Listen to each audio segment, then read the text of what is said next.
welcome. I'm Chris Stafford. The Horse Show is brought to you by Equestrian Collections, which has the most comprehensive range of clothing and equipment for you and your horse.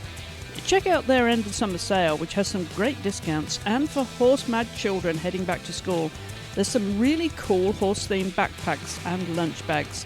It's always a good time to go shopping at Equestrian Collections and save some money too. On this week's show, I got the chance to catch up with British eventer Lissa Green, who is preparing for her second 4-star this year as she heads to the Land Rover Burghley Horse Trials at the end of the month.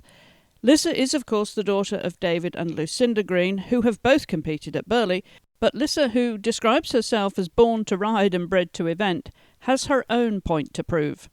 Lissa, welcome back. Hi, thank you very much. I thought it was time we caught up because since that little pony club event that you went to in April in Gloucestershire and weren't able quite to finish, you are now heading to the Land Rover Burghley Horse Trials for your second attempt at a 4-star event with some unfinished business. Yes, exactly. I'm so excited. I'm literally, ever since I laid eyes on this horse and started riding, I always imagined Burghley would be the course for him. It's relentlessly thick in depth and height on each fence, which is exactly what would be to hopefully get him thinking about what he's doing rather than trying to go as fast as possible. He's only little, but he definitely thinks he's about 19 too. And the bigger the course for us, the better. Well, let's just set the scene now because we're talking to you. You're on your way to Aston Le Walls in Oxfordshire to give him a run because I suppose we could say he's been lightly campaigned since Badminton, hasn't he? You haven't done much with him. Well, that's it. And after we realised that he could jump around, of course, difficult in Stafford. I mean, you always hope your horse can do it, but you never quite know until you get there. And he just was amazing, but we all said exactly the same thing. Me, my mum, and his 8 wonderful owners. We were like, oh, bloody hell, how are we going to do it if it's smaller ever again? It's going to be terrifying. So we thought, at the beginning of each year, hopefully he'll be competing next year again, 7 years old. We'll just probably do 1 3-star prep and then go straight to Badminton and then do nothing again between Badminton and Burghley. It's not that long. He knows what he's doing. I don't really, but he does. So hopefully he'll look after me enough. But obviously I still want to have that experience with running and jumping for a fitness thing more than anything. A bit unfair of him to have to go straight into 12 minutes cross-country course. Well, about 15 minutes for how long it takes me to get round.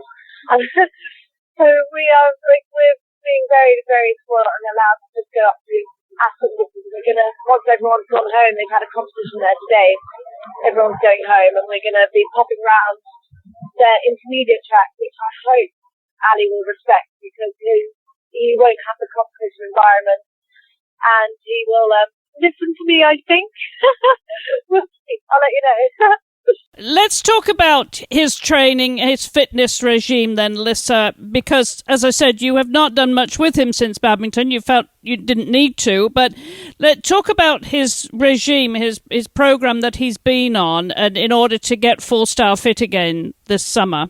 Well, he's remarkable at keeping his fitness. You've always got to understand your horse, and I guess once you've got a horse at 4-star, you really, really know how well they keep their fitness.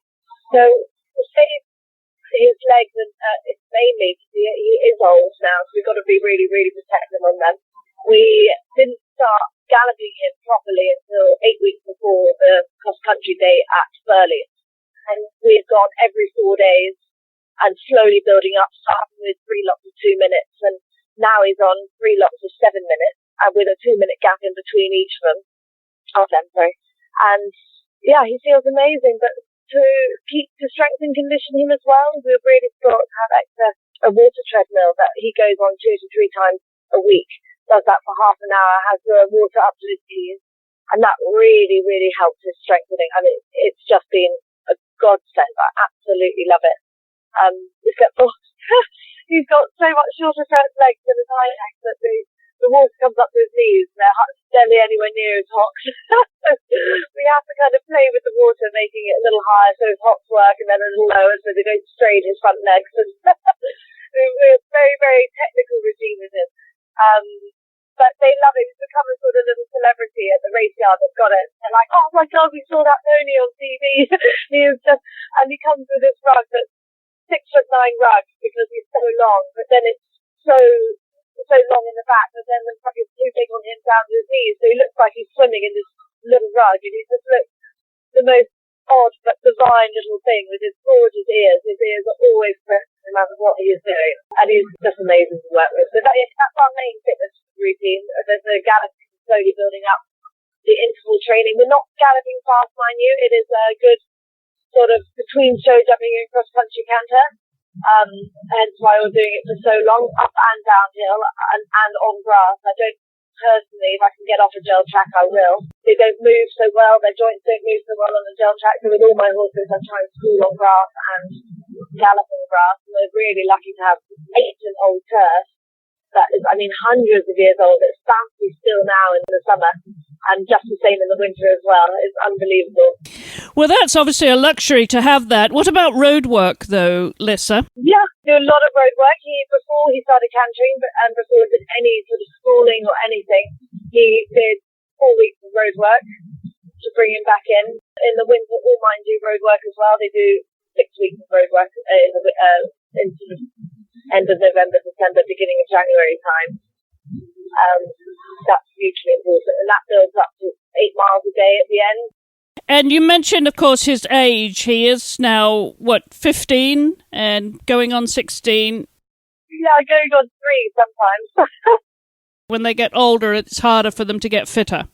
I don't know always. I think with him, he has got slightly arthritic joints, so we have to be careful.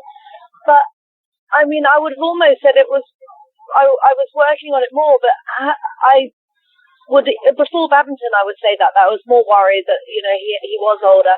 But now bringing him back for Burley, I take it all back. He feels like a completely different horse. I don't know what's happened to him. I honestly can't. He feels about 8 years old.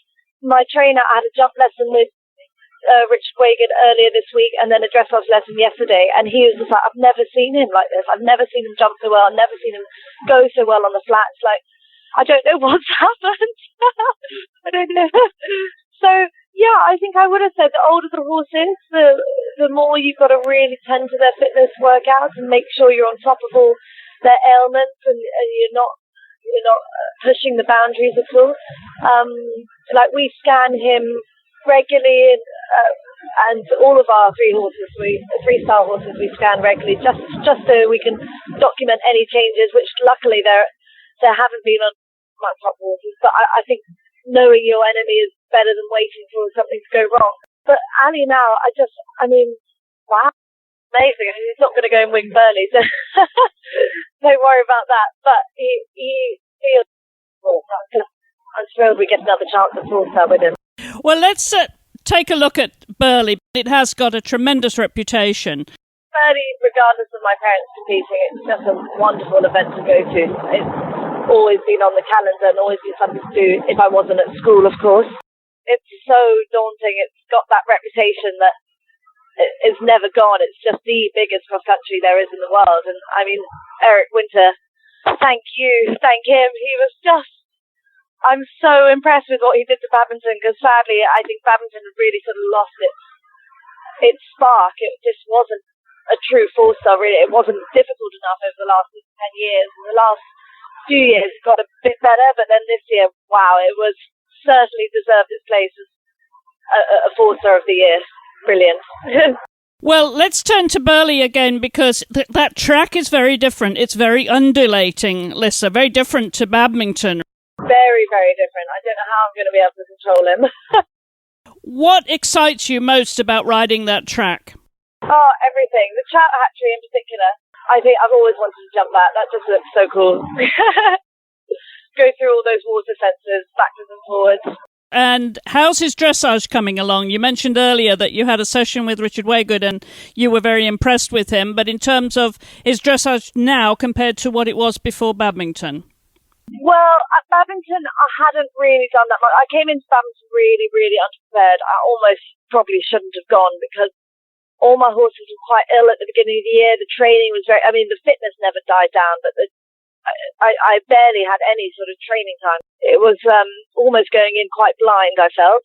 I was a bit worried, and then I got really ill. So, I mean, we kind of just, my trainer and I kind of gave up with the dressage. We're like, okay, no, that is going to be a 60 test no matter what, and exactly what he did do. I had to change. I'll never wear him in a double bridle, and I had to go into a double bridle literally 3 minutes before I went in the ring because I just couldn't stop him. I was like, oh, this is going to be hilarious. I was like, oh no. So yeah, I had it on standby, and he was just raging. He's like, woohoo, I can't wait. So I'm hoping it's not going to be as exciting as that test. Like I said, he feels absolutely incredible, and it's never ever going to be out the 50s. That's not who he is, because his paces are limited. But it's going to be better than badminton, definitely, I hope. Well, you mentioned there about you being ill. What was it that actually brought you down?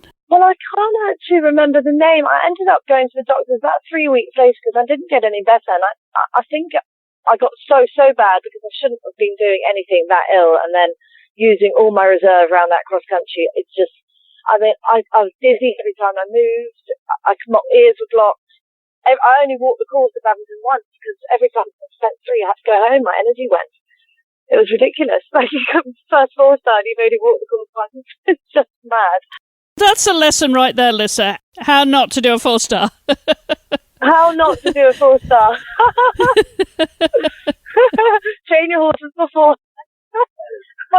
and walk the course at least 4 times.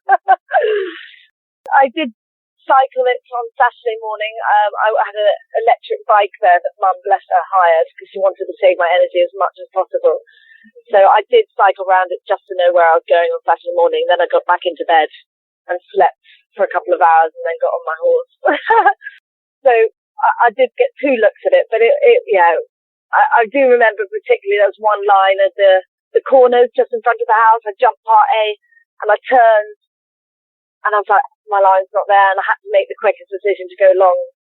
I'm wondering if that would have happened had I walked the course a few more times, but it doesn't matter. He was never there to go and win it. It was always going to be the most amazing experience, which is exactly what it was. And something for the memoirs when you do retire. Yeah. You know, my first badminton, how not to ride it. Yeah, exactly. Oh dear. Well, preparation for Burghley, for your second 4-star event, does include some fitness work for yourself, doesn't it? Tell us what you've been doing. Yes, so did badminton, to be fair. I mean, I find him really, really difficult to hold. He's always been his reputation. He's always renowned. I mean, I know when he went with he was really tapped, I think, and did do a good dressage in the under-25 class there, and she had to pull up on the cross-country, the poor thing, because he just bolted and she couldn't stop, and that's sort of been the running theme with him. Hence why before I got him and when I first got him, he would have a couple of falls because he just ran to the fences and didn't use his brain so much. But horses don't really want to fall, and that was the saving grace I think I had, because I felt I had a big fall with him at my first competition. Left me in hospital for a week with 8 broken bones. And I thought, oh God, that was just not a good decision. Buying him, left him. But then, yeah, we got over. Mum and I were like, right, do you want to still ride? And I was like, oh my God, yeah. And she goes, right, well, horses don't want to fall. Let's just find a way through. And we can't use brute strength because I'm not physically strong enough. He went on to a 6-foot guy after the first girl before me, who used all of his strength to sort of hold him, but wouldn't get a qualifying time in the 3-star because he was just having to keep in such a short canter the whole way round. They've just done the most amazing job on him because he's clearly not the easiest horse out there. And Rose was a gorgeous tiny girl, and she did amazing on him. I think she came second in a really big international class at Hartbury on him. And then Tom was huge, got him round loads of 3-stars together. I remember I did a couple of 2-stars a year later after my fall. When I said, here's your line, here's your back canter, and he'd just run at the fence, I just have to drop the reins and let him hit it and let him go, well, that was completely on you. What were you running from? I had no contact. I had no nothing. You were literally fighting yourself. And he just started to take responsibility. And now he's got with such a team that he knows that he's going to be doing the work to jump the fence. So he doesn't fight me so much anymore. And now we have a really great time. But it's now the pulling I struggle with is his balance, not his mind. So because of his bad conformation, his balance is really still something I have to work on. And I'll come into a fence on a beautiful spot, but if I feel that balance go, which it does happen, it goes onto his forehand. And it's not really able to see with a visible eye, but you can certainly feel it. I have to then break this beautiful spot that we were on and pull and put in a tiny 1-foot stride just to get him up in the air, because otherwise he will hit it. And if he doesn't fall there, he'll then get into rhythm of hitting the next fence. So it can be a little not so pretty. It's not as beautiful to ride him cross country as perhaps some of the others, but he tries so hard, and if I can help him with his balance, I know he's going to just throw himself as high as he can in the air. He's amazing. So have you been working on your upper body strength then and core, Lissa? What have you been doing in the gym? Exactly. So many planks on wobbly surfaces and then on a TRX, so everything's been mainly core and arms. And having said that, I use so much leg. Even though he's so strong, I use so much leg on him because our leg is their behind end. So it's pretty much full body workout really when you ride him. I can't just pull him, otherwise he'll be even more in his forehand. How many times a week are you doing this then, and will you be doing leading up to Burley? 3 times a week for an hour with a trainer as well. Are you feeling the difference already? How long have you been doing it? Well, I did it before badminton for 7 weeks, and this time I've done it for 10 weeks before Burley. We've got more hills. Yes, to meet the needs of the terrain that you'll be faced with. All right, well, this is Ali G, of course, who you have this wonderful syndicate for, so we should give a shout out to all of your owners. Oh, they are amazing. They are absolutely, to have a group of people to have these first experience with, I wouldn't choose anyone else. They have just been amazing, and they've all come in knowing they're not going to get glory or win anything or get on teams. They just genuinely love it because they love him and love me, maybe. I don't know. They just all get on so well. I love them, so I think it's mutual. I hope, otherwise it's really awkward and we might be breaking up. It sounds like you're all having just such a fabulous time with him. There's no way you're going to break up this party. Yeah, hopefully not. Exactly. And with Ali, there's no pressure. Like he'll tell us when he doesn't want to go anymore. I know he's 15, but a lot of horses go on for much longer. But he is well used at 15. But he just loves it, and his whole reaction to coming out and getting ready for Burley was almost like, oh my God, I finally found that I'm doing all these big courses with all these people. He loves people. He loves the crowds, and it's come out twice the horse he was if I ever thought that was possible. So you never know. He might be going next year as well. Well, you never know what lies ahead. And his course of his only one horse. He's your 4-star horse. You have got some 3-star horses as well. So let's just review what other horses you have and what your plans are for them for the rest of the season, Lissa. Well, I've actually I got a really lovely horse called Hollowell that is a Swedish warm blood.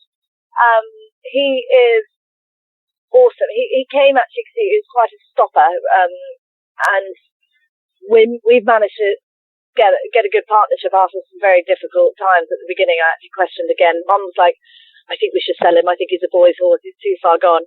And of course, your mum telling you to do something means you have to go and do the opposite. I'm like, no, we'll work with him.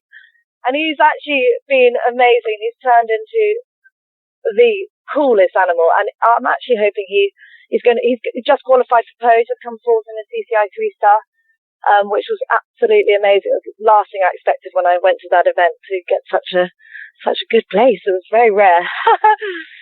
So he'll go to post CCI 4-star, and then I'm really thinking if I can crowdfund. I thought this beginning of the year, I was wondering if I could crowdfund his way to come to Kentucky next year. It would be an unbelievable dream, but it's a dream, so I'm not sure how often dreams become reality, especially when I got badminton and Burley this year.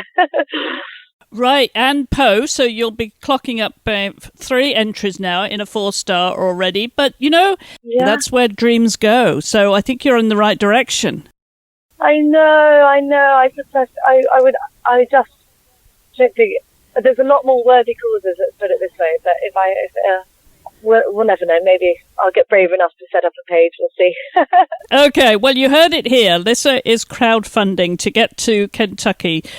Oh, it would be amazing. I always dreamt of going to America to compete. That again would be another incredible dream. The Americans are great. They're always so behind all their horses. The crowds over there are brilliant. So it'd be wonderful to experience that firsthand rather than just hear about it. You're on a 4-star roll, Lissa, so keep it going, okay? Very lucky. Okay. Well, the very, very best of luck at Burghley. Thank you. And can we catch up with you again after Burghley to find out if the fitness regime worked for him and for you? Of course, absolutely. Perfect. Sounds ideal. Well, the very, very best of luck, Lissa. I hope it all goes well and that you feel fit and healthy this time for your second 4-star event. Thank you. I know, fingers crossed. Fingers absolutely crossed. We will follow you on social media as always, Lissa. The very best of lucks, and thanks for taking the time to come on the programme. No worries. Take care. And if you'd like to follow Lissa on social media, check out our show notes accompanying this episode at wispsports.com. And you can follow us too on social media at wispsports. And you can also find many more conversations from the world of women's sports on our website at wispsports.com. We have over 700 episodes across 25 shows on Wisp Sports Radio, which you can download from the iTunes podcast store and take it with you wherever you go, so you never have to miss an episode. And if you'd like to reach us here with any comments, questions or suggestions, please drop us a line to info@wispsports.com. Until the next time, thank you for listening.